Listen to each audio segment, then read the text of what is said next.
পরমাণু কর্মসূচি, uranium সমৃদ্ধকরণ, Hormuz প্রণালী ও যুদ্ধের ক্ষতিপূরণ এসব ইস্যুতে সমঝোতার ধারে কাছে নেই ইরান ও যুক্তরাষ্ট্র। স্বাভাবিকভাবেই দীর্ঘ হচ্ছে দুদেশের যুদ্ধের ক্ষত। শনিবার দ্বিতীয়বারের মতো ভেস্তে গেল ইরান যুক্তরাষ্ট্র শান্তি আলোচনার সম্ভাবনা। তেহরানের প্রতিনিধি দল ইসলামাবাদ সফর করলেও সফর বাতিল করেছে যুক্তরাষ্ট্র। অবশ্য ওয়াশিংটনের এ ঘোষণার আগেই পাকিস্তান ছেড়ে গেছেন তারা। সফরকালে দেখা করেছেন পাকিস্তানের প্রধানমন্ত্রী শেহবাজ শরীফ, পররাষ্ট্রমন্ত্রী ইশরাক দার ও সেনাপ্রধান ওসিম মনিরের সঙ্গে। বৈঠক শেষে ওমান গিয়েছেন ইরানের পররাষ্ট্রমন্ত্রী আব্বাস আরাকচি। ওমান থেকে পুনরায় ইসলামাবাদে আসার কথা জানিয়েছেন তিনি।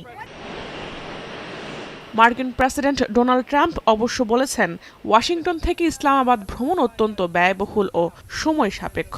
নোভা এলইডি টিভি, ঝকঝকে ছবি, নিখুঁত শব্দ, 5 বছরের ওয়ারেন্টি। নোভা মানে সঠিক মান, নিশ্চিত সেবা।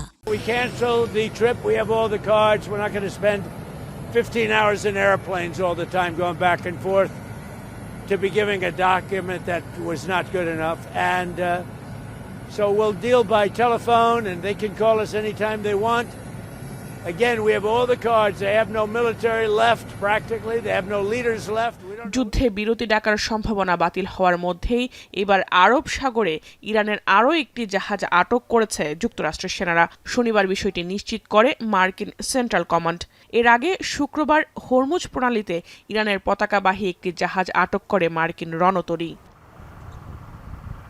ইউএস সেন্ট্রাল কমান্ড জানিয়েছে, যুদ্ধ শুরুর পর থেকে হরমুজ প্রণালীতে এ পর্যন্ত ৩৭টি জাহাজের গতিপথ পরিবর্তন করেছে তারা। তেহরানের বন্দরে অবরোধ চালিয়ে যাবার ঘোষণা দিয়েছে যুক্তরাষ্ট্র। জাহানারা ভুঁইয়া, এখন বিশ্ব।